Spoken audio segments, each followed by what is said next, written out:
अस्सलाम वालेकुम everyone, welcome to our YouTube channel. आज हमारी जो सीरीज़ है बियॉन्ड द स्क्रिप्ट, इसमें हमने जो है वो 2 ड्रामे डिस्कस करने हैं। एक है जी एक और पाकीज़ा और दूसरा है शरपसंद। एक ड्रामा और है जिसके बारे में मैं थोड़ी सी डिस्कशन करना चाहूँगी एंड पर, जो कि मैं देख रही हूँ क्योंकि तो वो रमज़ान ड्रामा है, देख ज़रा प्यार से। तो लेट्स सी। अच्छा, हमने जो है वो पिछले हफ्ते एक और पाकीज़ा का रिव्यू पूरा रिकॉर्ड किया था और वो मेरे पास सारा कुछ पड़ा हुआ है, लेकिन due to the editing part वो काफ़ी ज़्यादा टफ हो गया हमारे लिए बनाना। और अब आप एक और पाकीज़ा की 2 और नई एपिसोड्स आ चुकी हैं जिनके ऊपर हम पिछले हफ्ते बात कर चुके थे। उसके बारे में भी हम थोड़ा सा बता देंगे आपको। और पिछले वाले में हम कर ये रहे थे कि हमने ज़्यादा ही आइडियलिस्टिक पे जाके हमने ड्यूल कैमरा सेटअप किया हुआ था और ज़हरा वहाँ पे बैठी हुई थी, मैं यहाँ पे बैठा हुआ था और हम उसको कट करके ऐसे करना चाह रहे थे कि एक फ्रेम में एक वक्त में एक बंदा है जो बोल रहा है। नया सेटअप है, थोड़ी सी हमारी गलतियां हो गई और अब तक हम वो एडिट नहीं कर पाए, तो हम उसको छोड़ देते हैं। एडिट हुआ है वो, लेकिन कुछ सही अच्छा नहीं लग रहा था। हाँ, बस उसको फारिग ही समझें। वो तो मैंने अब फिर हम डिस्कार्ड कर दिया। हाँ, तो और मैं ज़हरा को ये समझा रहा था कि हम ये नहीं कहेंगे कि हम 7, 8, 9, 10 एपिसोड के रिव्यू करें। हम बस ये कहेंगे कि पिछले रिव्यू से अगले रिव्यू तक, क्योंकि टाइम निकालना थोड़ा मुश्किल हो जाता है। तो अब हम शुरू करते हैं पिछले रिव्यू से अगले रिव्यू तक। जी, तो पिछले रिव्यू में जो जहाँ पे डेवलपमेंट थी वो मुझे याद है कि किस ड्रामे की? ओह सॉरी तो हम सबसे पहले एक और पाकीज़ा के बारे में डिस्कशन करेंगे क्योंकि मेरा मोस्ट फेवरेट ड्रामा है। मुझे लगता है कि इस वक्त जो ऑन एयर ड्रामे हुए हैं उनमें से ये टॉप पर है और इसका कंटेंट टॉप पर है, इसका डायरेक्टर, राइटर, एक्टर्स, हर चीज़, यानी ये फुल पैकेज है जिसको आप हर कोई एंजॉय कर सकता है बैठ के। उसकी डिटेल्स इतनी ज़्यादा है ड्रामे की कि ये कोई ऐसा फजूल सा या ऐसा नहीं है कि लव स्टोरी चल रही है या कुछ, लेकिन लव स्टोरी नहीं भी है, लेकिन लव और अफेक्शन इतना दिखाया गया है कि आप हर इमोशन को उसमें फील कर रहे हो। तो एक और पाकीज़ा के बारे में हम लोग सबसे पहले डिस्कस करना चाहेंगे। तो जी आमिश, कैसी रही आपको एपिसोड्स? आप अपना पहले रिव्यू बताएं। ऐसे काफ़ी मैंने ड्रामे देखे हैं जो शुरू में हैं वो, जैसे मैं ज़हरा को कहता हूँ कि चुक देते हैं, तो अभी तक तो इसने चुका हुआ है। मुझे लगता नहीं है कि ये नीचे गिरेगा और काफ़ी अच्छा लग रहा है हर एपिसोड का। मैं ऑलमोस्ट मैं वेट नहीं कर रहा होता, लेकिन जब भी मुझे सामने दिखता है और मैंने देखा नहीं होता तो मुझे अच्छा लगता है, मैं देखना चाहता हूँ। सबसे बड़ा इसका रिव्यू यही है। और दूसरी ये बात है कि इंटेंस है, एक्टिंग अच्छी कर रहे हैं, लोग अच्छे रखे हुए हैं, जैसे कि वो आयो साहब हैं, आयो ही है ना, हाँ, इन्वेस्टिगेशन ऑफिसर, वो उसकी एक्टिंग, फिर वो क्या नाम है उसके वालिद साहब का? किसके वाले साहब को? पाकीज़ा के असलम साहब है, जो भी है, मतलब वो जो पर्सनैलिटी है, हाँ, उसकी एक्टिंग, फिर हर एक की एक्टिंग बहुत अच्छी जा रही है, स्टोरी लाइन भी अच्छी है और चीज़ें मेक सेंस कर रही हैं। तो मेरे हिसाब से लास्ट एपिसोड से या जितनी भी हमने एपिसोड शुरू किए हैं उसमें से सबसे अच्छा पार्ट वो तब होता है जब आयो जो है वो किसी की भी इन्वेस्टिगेशन कर रहा हो। अच्छा, आयो से शुरू करना चाहता हूँ मैं कि आयो का जो कैरेक्टर है ना, अभी तक इन्होंने ग्रे रखा हुआ है। आयो को बिठा नहीं रही है किसी साइड पे कि वो पाकीज़ा का साथ देगा या वो क्या नाम है दूसरे का, यासीन का साथ देगा।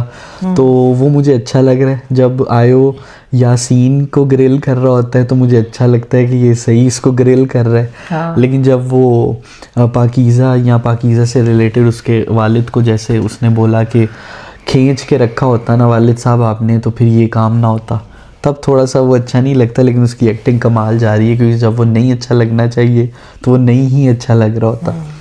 तो वो पार्ट मेरा सबसे फेवरेट होता है, आयो वाला पार्ट। हाँ, जब भी इंटरव्यूज़ आए, हाँ, वो जो भी इन्वेस्टिगेशंस करे। उसके अलावा तुम्हें क्या लगता है उसके सेकंड मोस्ट फेवरेट कौन सा है? मेरा सेकंड मोस्ट फेवरेट जो है वो जो समन की अम्मी, जो दूसरी माँ है वो, हाँ, वो उसका जो किरदार है मुझे वो सबसे ज़्यादा पसंद आता है। वो बड़ी स्ट्रॉन्ग, उसके पीछे इतनी लेयर्स हैं उस कैरेक्टर के ऊपर, और उसके साथ जो कुछ गुजरा हुआ है, जो कुछ जिस तरह से वो बता रही होती है अगले को, और जिस तरह से वो पाकीज़ा को लेकर चल रही है, मतलब मुझे बहुत भी strong आयो, character हाँ रखा हुआ है, जैसे ही ये आयो आते हैं स्क्रीन पर, या जब भी वो हिना ख्वाजा जब आती हैं स्क्रीन पर, तो इन दोनों के वक्त तो मैं बहुत ज़्यादा हुक होती हूँ। मतलब कि मेन कैरेक्टर से ज़्यादा ये जो साइड कैरेक्टर्स हैं ये आपको हुक करके रखते हैं बाकायदा, और आपको दिल नहीं करता कि आप एक डायलॉग भी मिस करो इन दोनों का, क्योंकि इन दोनों के डायलॉग्स बहुत डीप हैं। चाहे वो इसका हो साकिब समीर का हो जो आयो है, या चाहे वो हिना का हो, क्योंकि उन दोनों के डायलॉग्स में कुछ ना कुछ पीछे बात छुपी होती है, कोई ना कोई रेफरेंस पॉइंट होता है जो कि आपकी अगली स्टोरी के लिए बेस बना रहा होता है। एग्जैक्टली और तो मेरा ये ख्याल है कि इसमें कोई मेन कैरेक्टर और साइड कैरेक्टर्स नहीं है, मेन रोल साइड रोल नहीं है, हर बंदा ही जो है वो उस वक्त का मेन रोल है जब वो उसमें आ रहा है। हाँ, इवन के यासीन जो कि negative character, main negative character है, वो भी जब आता है तो गूज़बम्प्स आ जाते हैं। हाँ, काफी आपको नकाहत आती है सबसे पहली, मुझे देख के घिन आती है उसको, जैसे आपको चुपकली को देख के घिन आती है वैसे आपको यासीन को देख के घिन आती है। हम कंटेंट को इम्प्रूव करेंगे, ये छिपकलियों और जानवरों वाला कंटेंट निकालेंगे, लेकिन अभी तक हमें शायद जान के बोला है खैर ताकि तुम्हारे फेशियल एक्सप्रेशंस पता चले। हाँ हाँ, इसको निकाल लेंगे हम जानवरों को। अच्छा सही है। पिछली दफा वो गाय थी। हाँ ओ नहीं यार, मेरा एक और भी बहुत फेवरेट है हिना के अलावा, जो मुझे पसंद है कैरेक्टर, वो आलिया का कैरेक्टर है, जो कि नादिया अफगान प्ले कर रही है, उसकी माँ है पाकिज़ा की। हाँ ठीक है, वो भी बहुत अच्छा कैरेक्टर लिखा हुआ भी है, परफॉर्म भी बहुत अच्छा हुआ है, और उसके कैरेक्टर की भी बहुत लेयर है। कुछ समझ नहीं आ रही होती आपको, शुरू से समझ नहीं आ रही कि आखिर वो चाह क्या रही है। मतलब उन्होंने इतना इंगेजिंग रखा हुआ है उस कैरेक्टर को कि उसकी हर चीज़ के बाद आप ये अंदाज़ा लगाने की कोशिश करते हो कि क्या दिल से ये पाकीज़ा को प्यार करती है या नहीं करती है, ये इसको बहुत नफ़रत है पाकीज़ा से इस हरकत के बाद से। मतलब इसकी फीलिंग्स क्या हैं वो ट्रूली आपको सामने प्लेट पे रख के नहीं बता रहे वो, यानी वो ऐसे नहीं कर रहे, ब्लैक और वाइट नहीं कर रहे आपके लिए, उन्होंने ग्रेश सा ही हर कैरेक्टर का वो छोड़ा हुआ है आपके लिए कि आप अपने हिसाब से सोचो आप क्या सोच रहे हो। और जो लास्ट एपिसोड में मुझे अच्छी बात ये लगी है कि माँ भी थोड़ा सा सपोर्ट करने लगी थी और अब बाप भी पाकीज़ा की सपोर्ट में आ गया, क्योंकि एक तो वो अपना फ़ोन देते हैं फॉरेंसिक के लिए जो कि अब मेन एविडेंस आगे लेके चलेगा, और दूसरी बात ये कि जब उसका कलीग लास्ट टाइम उसको ऑफिस में बैठ के बातें लगा रहा था तो वो काफ़ी इंटेंस था, लेकिन जब इस बार उसी का कलीग अपने ऑफिस में बैठ के उसे बातें लगा रहा था तो वो काफ़ी जवाब दे रहा था उन बातों पे, जैसे कि वो फील कराना चाह रहा था कि आई डोंट केयर नाउ। हाँ, जिस तरह भी और वो जितना भी कह रहा था वो मुझे बड़ा फजूल कैरेक्टर लगा। मैं अपनी बेटी का साथ दूंगा। और इस तरह से तो ड्रामा बहुत मज़े का जा रहा है। वाइंड अप करते हैं इसको यहाँ पे। नहीं, वाइंड अप कहाँ से हो गया हमें, बीच में इतना सब कुछ रहता है अभी। हाँ बस आगे चलते हैं ना। नहीं यार, डिस्कस करना पड़ेगा। हाँ भाई, मुझे तो सीन बाय सीन करना है। अच्छा फिर, क्योंकि मुझे इसको देखने का मज़ा इतना आता है। तुमने बीच में समन की और उसकी जो सौतन आ गई है उसकी, गोहर की, इनमें से किसी के बारे में कुछ डिस्कशन नहीं हुई हुई। उसके अलावा तुम मतलब ये भी नहीं बता रहे हो कि पाकीज़ा और नामीर की जो मतलब पाकीज़ा और फराज की जो डेवलपमेंट हुई है, पाकीज़ा को प्रोटेक्ट करता है, पाकीज़ा उसके हाथ पे सर भी रखती है अपना। हाँ, तो पाकीज़ा स्टार्ट कर चुकी है नामीर को मतलब फराज के लिए दोबारा से फीलिंग्स आना उसके लिए शुरू हो गई हैं, और फराज ने आपको बताया है कि वो डंकी लगा के जाने वाला है दूसरे और हाँ वो, और अब नेक्स्ट यासीन ने 10 लाख ऑफर किए हैं और पाकीज़ा ने मान लिया है। इतना सब कुछ हुआ है, तुम कैसे कह सकते हो कि हमारा पाकीज़ा ने मान लिया है और अब पाकीज़ा का थोड़ा सा, क्या पाकीज़ा मान लेगी, क्या पाकीज़ा नहीं मानेगी, क्या ड्रामा उस तरफ नहीं जा रहा है?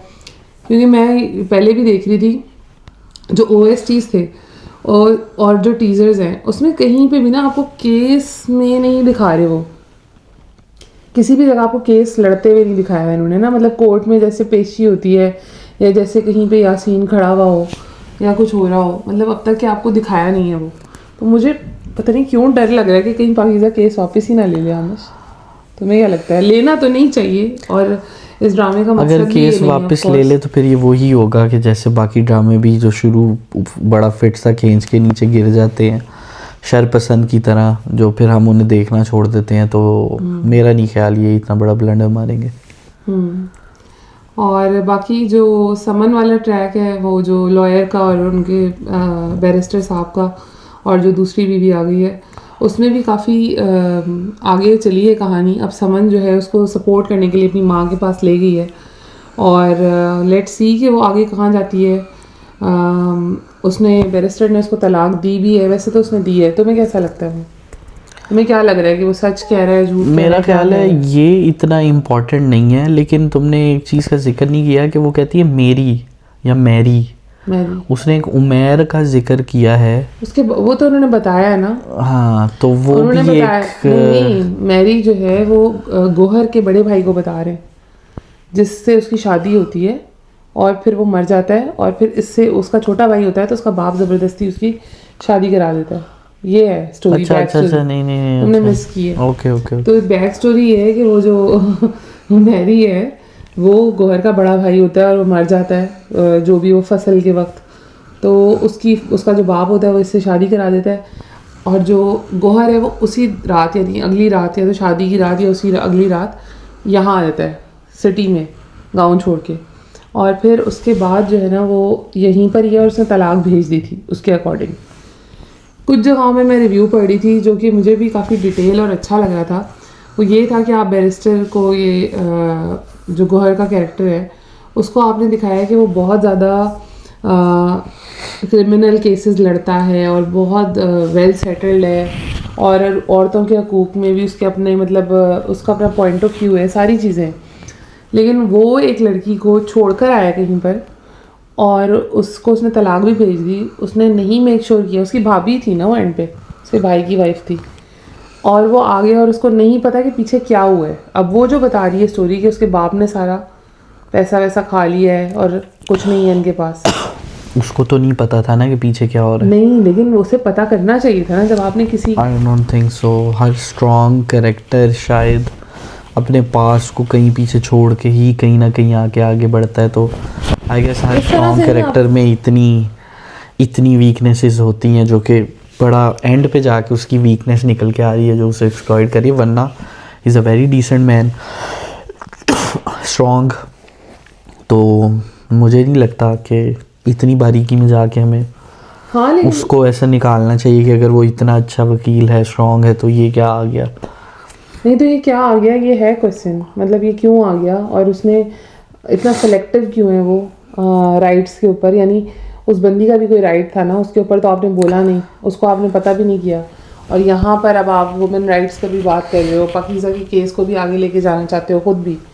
तो ठीक है, वो मैं मानती हूँ कि समन लेके जा रही है, लेकिन उसका भी कुछ है। लेकिन खैर उन्होंने वो वाला जो साइड ट्रैक है बेसिकली इनका, समन का और बैरिस्टर ज़ुबैर का, इन्होंने इस साइड ट्रैक को भी काफ़ी इंटरेस्टिंग बनाया हुआ है काफ़ी व्यूअर्स के लिए। जैसे नमरा शाहिद का जो कैरेक्टर है वो भी बहुत अच्छी वो सराइकी बोल रही है, मतलब वो बड़ी अच्छी लग रही है यार अपने कैरेक्टर में। हालांकि हम उसे भी मोहम्मा में भी देख रहे हैं, वो बड़ी अच्छे से मतलब बात करती है, लेकिन उसका टोन और उसकी सारी चीज़ें बहुत ज़्यादा इफेक्टिव हैं। तो वो साइड ट्रैक भी अच्छा चल रहा है, फिट चल रहा है। दूसरा हमें एक और चलते हैं फिर। अच्छा, हाँ, क्यों रश कर रहे हो? लास्ट टाइम भी हमारी वीडियो लंबी हो गई थी, तो मैं नहीं चाहता कि ये 26-30 मिनट तक जाए। हाँ, लेकिन मुझे लगता है शरपसंद के लिए हमारे पास इतनी ज़्यादा बातें नहीं है जितनी हमारे पास एक और पाकीज़ा की बातें हैं। करो फाइनल। तो तुमने ये भी नहीं बताया कि भाई को यासीन भड़काता है, भाई को। वो मैंने देखा नहीं ना। क्यों नहीं देखा? अभी खैर वो भड़काएगा, मुझे लगता है वो नेक्स्ट एपिसोड ही है। मैं नहीं था, लेकिन खैर बात ये है कि नेक्स्ट एपिसोड के लिए उन्होंने ये चीज़ रखी है कि शायद पाकीज़ा फराज के लिए पैसे ले लेगी और केस को बंद कर देगी, क्योंकि उसने आयो ने जब ऑफ़र कराई उसको तो उसने उस चीज़ को एक्सेप्ट किया कि हाँ जी मैं ले लूँगी ऑफ़र, और वो उसके लिए रेडी है।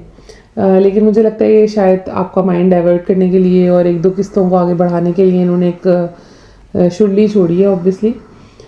एक और चीज़ ये भी हो सकती है कि पाकीज़ा टेस्ट कर रही है कि आखिर कौन कौन मेरे साथ, इसलिए है कि वो समझता है कि मेरे साथ गलत हुआ है, और सिर्फ इसलिए नहीं है कि मैं अकेली हूँ, क्योंकि वो फराज को भी टेस्ट करना चाहती है। वो कहती है कि मुझे लगा था तू गुस्सा करेगा, लेकिन तू तो कह रहा है कि 15 लाख मांग ले। तो वो, लेकिन फराज भी कुछ ना कुछ अभी बीच में और कुछ कहेगा। ये इन्होंने एक एपिसोड हमें दी है थोड़ी सी फिलर टाइप की, जिसमें उन्होंने चीज़ें भी बता दी हमें, और अब नेक्स्ट मूव्स क्या होंगी उसके लिए हमें अगली एपिसोड्स ही देखनी पड़ेंगी। बाकी मुझे यासीन के कैरेक्टर का बड़ा मज़ा है, जब वो नादिया अफगन को डराता है। नादिया अफगन की जो उसमें रिस्पॉन्स है उसका, क्या वो पाकीज़ा के साइड पर हो गई है, वो बहुत अच्छा था। और तो कुछ नहीं था मेरे ख्याल से इस एपिसोड में ना। चलते हैं फिर आगे शरपसंद की तरफ। शरपसंद की तुमने एपिसोड देखी है? हाँ, कौन सी? काफ़ी चीज़ें हमने छोड़ी हुई हैं शरपसंद की। अच्छा, हमने अभी रिसेंट जो 2 एपिसोड आई हैं वो नहीं देखे हैं इसकी। हाँ, लेकिन चलो जितनी देखी है वहाँ से तो शुरू करो। हाँ चलो। हमने वो नहीं देखा कि उसकी शादी उसके बेटे की शादी का पता चला है या नहीं, लेकिन उससे पहले हमने सारा कुछ देख लिया। तो उससे पहले में अगर हम शुरू करें तो दोनों बच्चियों की शादी हो जाती है। पता चलता है कि वो प्लान्ड मूव था, और वली को जो है वो सब कुछ पहले से पता होता है। दूसरे का नाम क्या है? हमाद। हमाद को भी वो बता देता है। फरासत जी की दूसरी बेटी, तो जो छोटी बेटी होती है वो ऑलरेडी डाइवोर्स लेके घर आ जाती है, और जो बड़ी बेटी होती है वो यही डिसाइड करती है कि वो वहीं रहेगी। वली के मतलब हफ्सा के भाई के साथ उसकी शादी हुई होती है, वो वहीं रह जाती है। तो अब कहने की बात यह है कि फरासत जी का घर तकरीबन 75% ऑफ द घर अनसेटल हो चुका है, और 25 अभी होने वाला है। तो सब लोग जो वेट कर रहे थे कि फरासत के साथ कुछ ना कुछ होगा, वो होना स्टार्ट हो चुका है। और एक्टिंग में अगर मैं बात करूं तो मुझे एक्टिंग फ़िदा मियाँ फिर बीच में थे, बिल्कुल फ्लॉप मेरा ख्याल है, होना ही नहीं चाहिए था। उन लोगों का जो भी उनका साइड ट्रैक बीच में चलाया वो इररेलेवेंट था, और शाज़मीन को भी ज़्यादातर दिखाना इररेलेवेंट है। मेरा ख्याल से अब फरासत जी के साथ जो भी चीज़ें हो रही है वो जल्दी से दिखा के वाइंड अप करें, और इन सब लोगों को कहें यार कोई नए ड्रामे पे काम करो, ये ड्रामा फारिग हो चुका है। लेकिन अभी भी वो लटका रहे हैं। मज़ा तो तब आएगा जब फरासत जी के बेटे का भी पता चल जाएगा। माँ जो है फरासत जी की बेगम, उन्होंने रोना पिटना डाल दिया हुआ है, और घर में अब फुल माहौल वो वाला बन गया है जो है सारी ऑडियंस जो है वेट कर रही थी। तो माहौल जो है वो पूरा सेटल है। अगर आप लोगों ने पहले ड्रामा देख रहे थे और बीच में छोड़ दिया हुआ है तो आ जाओ सारे दोबारा देखने, क्योंकि आप लोगों के पास चांस है कि आप फरासत जी की बर्बादी देख सकते हो। अभी भी मुझे बहुत करीब फरासत जी की बर्बादी होती नज़र नहीं आ रही, पता नहीं क्यों। अभी भी वो स्ट्रेच कर रहे हैं ड्रामे को, अभी भी वो साइड के ट्रैक्स को बहुत ज़्यादा दिखा रहे हैं कि जी शाज़मीन को उसका जो तैमूर है वो पूरा प्रपोज कर रहा है, और फ़िदा को भी दिखा रहे हैं कि वो दूर दूर से जी बार बार उसको देख रहा है सनम को। तो ये सबकी मुझे नहीं लगता इनकी इतनी ज़रूरत है।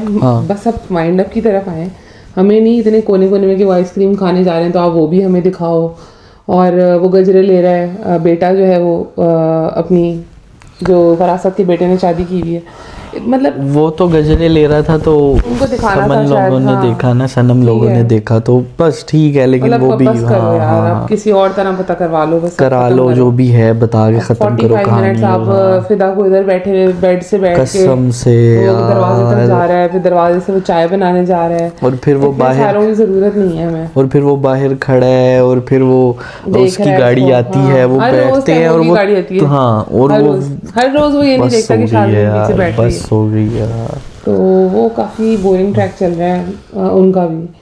फरासत का जो इटसेल्फ उसकी बेटी है ईमान, उसको उसकी जो बिहेवियर है कि जी मैं तो लाखों चने चबवा दूंगी, वो नहीं नीचे आई, थल्ले नहीं आई, उसने अपना कंटिन्यू रखा हुआ है फरासतपन।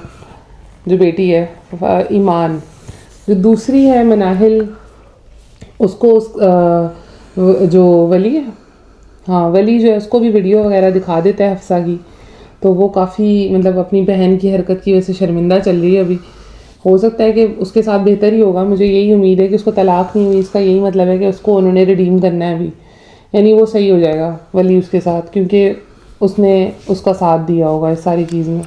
हाँ, तो होपफुली वो ये अच्छे एंड पे ही ख़त्म हो इनका भी, और शाज़मीन को भी चले अच्छी बात है, एक अच्छा बंदा मिल गया। मुझे था कि शाज़मीन कहीं अच्छे सेटल हो जाए। खैर, अगर आप लोगों को एक ड्रामा देखने का टाइम मिल रहा हो तो आप ये पाकीज़ा वाला ड्रामा देखें, शरपसंद को मिस करा दें, क्योंकि उसका जूस सारा निकल गया हुआ है। और चलते हैं अब अपने थर्ड ड्रामे की तरफ, जो कि हमारा सहरी ड्रामा बन चुका है। हाँ, सहरी ड्रामा। हाँ, रमज़ान की वजह से इतना ज़्यादा टाइम नहीं मिलता। हाँ। और हम लोग जल्दी सो जाते हैं। सहरी में जब उठते हैं तो मैं अपना पॉलिटिकल शो लगा के बैठा होता हूँ और ज़हरा जो है वो ड्रामा लगा के बैठी होती है। हम उसी देखते देखते सहरी करते हैं। थोड़ी सी आवाज़ें उस ड्रामे की मेरे कान में चली जाती हैं, तो मुझे पता भी ये चल रहा है कि अच्छा उसका क्या ट्रैक चल रहा है। लेकिन मैंने पहले भी ये बोला था, खैर वो ऑन एयर नहीं हो सका वो। हाँ। लेकिन ये नहायत फ्लॉप ड्रामा है। इसमें या वो हंसी ठट्ठे लग रहे हैं। और आमना और हसन ने भी ये चीज़ बोली थी कि आमना ने ख़ास तौर पे कि जो यमुना है वो काफ़ी ही ज़्यादा गुड कैरेक्टर प्ले कर रही है कि हाँ शादी से पहले मैं बहुत खुश हूँ। मतलब मुझे ना यमुना की एक्टिंग क्रीपी एक्टिंग लग रही है इस वक्त, और मुझे ये ड्रामा बिल्कुल पसंद नहीं आ रहा। बहुत ज़्यादा ये जो ड्रामे होते हैं ना रमज़ान वाले, वो कुछ ज़्यादा ही फैंटेसी दिखा के चला लेते हैं। हाँ ठीक है, अगर वो क्या कहते हैं, अगर ये कॉमेडी ड्रामा होता तो फिर तो ये चौधरी एंड सन्स की तरह होता तो मज़ा भी आता। ये आधा तीतर आधा बटेर टाइप, रोमांटिक भी है, कॉमेडी भी है, जो रोम कॉम करके ये जो ड्रामे बना रहे हैं मुझे नहीं समझ आ रहे। ज़हरा कुछ बताए तो बताए। अच्छा, मुझे बहुत पसंद आ रहे हैं, मतलब मुझे बड़ा फ़नी भी लगता है, और मुझे उसमें जो सारे कैरेक्टर्स हैं वो बड़े अच्छे लगते हैं। मुझे रुमैसा बहुत पसंद आ रही है, मुझे मुस्तफ़ा बहुत पसंद आ रहा है, और मुस्तफ़ा रहमान, और मुझे हमज़ा सुहेल भी बहुत पसंद आ रहा है। सबसे कम मुझे जो पसंद आ रहा है वो वाकई में यमुना ज़ैदी होगी, क्योंकि यमुना ज़ैदी का कैरेक्टर थोड़ा सा मुझे लगता है कि बैलेंस लिखा हुआ भी नहीं है इतना अच्छा, क्योंकि वो बड़ी कंफ्यूज, उसकी काफ़ी चीज़ें ऐसी होती हैं जो लॉजिकल नहीं लग रही हैं आपको। बाकी सब जो है वो लॉजिकल जा रहे हैं, मतलब जिस तरह पॉसिबल हो सकता है इस रोम कॉम के अंदर उनका मतलब लॉजिकल होना, इतना तो खैर वो भी लॉजिकल नहीं है। किसी को पता नहीं चल रहा कि उन्हीं दोनों की आपस में शादी होनी थी, तो वो मतलब मगर मुझे बहुत क्यूट लगता है हमज़ा, मुझे बहुत क्यूट लगता है, जिसके साथ भी आ जाए। क्यूटनेस की हद तक अगर आपने मतलब टाइम ज़ाया करना है तो आप देखें। हाँ ज़रूर देखें, अगर आपको वो इस तरह के रोम कॉम्स पसंद हैं तो ज़रूर देखें। लेकिन एक अच्छा टाइम पास है, एक लाइट हार्टेड ड्रामा है जिसको आप बच्चों के साथ भी इंजॉय कर सकते हैं, क्योंकि मैं तो बच्चों के साथ लगा लेती हूँ। उसमें फैमिली वैल्यूज़, नाना दादा, इन लोगों के साथ प्यार शार बच्चों का, तो मतलब एक फैमिली टाइप ड्रामा है जो आप सबके साथ बैठ के देख सकते हैं। तो ऐसा ड्रामा नहीं है कि जिसमें गलत बातें हो रही हों। जैसे मैंने ना बीच में मुअम्मा देख रही थी, मैंने छोड़ दिया है क्योंकि ज़ोहान मल्टीपल क्वेश्चंस पूछना शुरू हो गया, क्योंकि ज़ोहान घर पे ही होता है जब मैं ड्रामे देख रही होती हूँ। तो मैंने इसी वजह से जो है ना, इस तरह के ड्रामे जैसे चौधरी एंड सन्स का हामिश ने जिक्र किया, तो वो भी ऐसे ही था, फैमिली को लेके वो दिखा रहे होते हैं, डिफरेंट डेवलपमेंट्स, प्यार, और ये तो इस तरह के ड्रामे बच्चों के साथ देखने में मज़ा आ जाता है आपको, तो वो इसलिए भी अच्छा है। मैं सहरी में देख रही हूँ, लेकिन मैं बाद में बच्चों को पूरी एपिसोड दिखाती हूँ ताकि वो भी थोड़ा सा इन्जॉय करें।